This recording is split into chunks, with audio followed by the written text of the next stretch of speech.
Juzi tumeona tulikuwa na shida kidogo.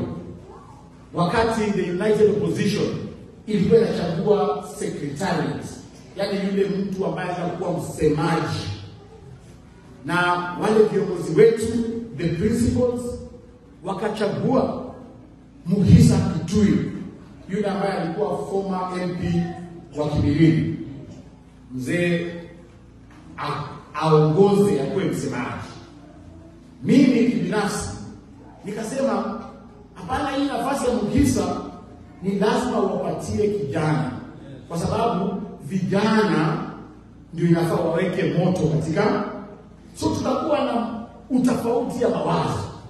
Lakini Rigathi Gachagua ataniita, ananiambia wewe Cleo, wewe pia unatetea vijana sana.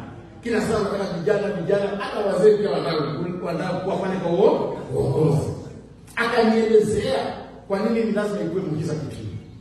Na mimi kwa sababu mimi nasikia Rigiji kabisa. Huyo Rigiji ni mtu wa akili nyingi sana. Ni mtu anaona mbele, mtu amekuwa dio, ametoka chini mpaka amekuwa deputy president. Na sasa anaenda mpaka kwa urais. Akanielezea, mimi nikaelewa. Nikasema kwa sababu Rigiji amesema Muhisa Kitui akuwe spokesperson, mimi naunga mkono hiyo maneno ya Muhisa kuwa spokesperson, so that tusonge mbele kama United Opposition.